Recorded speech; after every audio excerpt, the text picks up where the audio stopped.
Little Nightmare 2, c'est un jeu qui te donne quand même quelques traumas, hein. Bienvenue dans le cauchemar les amis. Little Nightmare 2, c'est pas vraiment un jeu, c'est une expérience comme j'aime bien le dire, une thérapie de groupe forcée où ton seul pote c'est une gamine qui te lâche la main à chaque instant critique. On n'est pas dans un Mario Kart où tu rigoles, là c'est l'autre extrême, on se lance pas de carapace. Ici, chaque couloir est un guet-apens psychologique, chaque ombre veut ta mort, et chaque boss est une démonstration du sadisme des développeurs. Le monde est ton ennemi.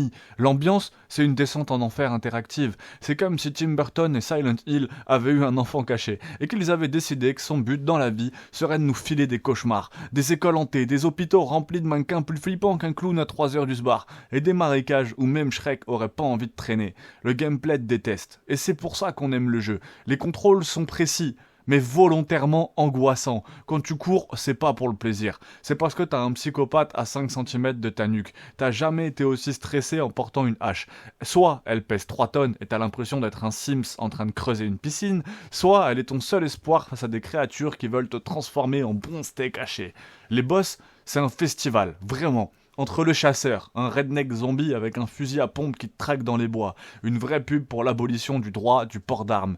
La prof, son cou qui s'étire comme un chewing-gum, et elle te fixe comme si elle savait que t'avais pas fait tes devoirs. Elle est terrifiante. Et le docteur rampe au plafond et collectionne des mannequins vivants, un grand malade, littéralement. Le scénario, un scénario qui te fait péter un câble. Le jeu ne parle jamais. Il hurle dans ta tête. Chaque niveau te balance des indices chelous. Chaque scène te laisse avec plus de questions que de réponses. Et cette fin. Ah putain cette fin. Une conclusion tellement brutale que je pourrais en faire une vidéo juste pour vous en parler. Si vous le voulez, commentaire, abonne-toi, pouce bleu. Bref. Little Nightmare 2. C'est pas juste un jeu. C'est une expérience sensorielle qui va te laisser en PLS sous ta couette à 3 heures du matin. À faire. Absolument. Si tu veux comprendre ce que ressent une souris dans une cuisine de psychopathe. Little Nightmare 2, c'est pas un jeu d'horreur comme les autres. C'est une descente en enfer interactive. C'est un excellent jeu. Si vous ne l'avez pas fait, je ne peux que vous le recommander.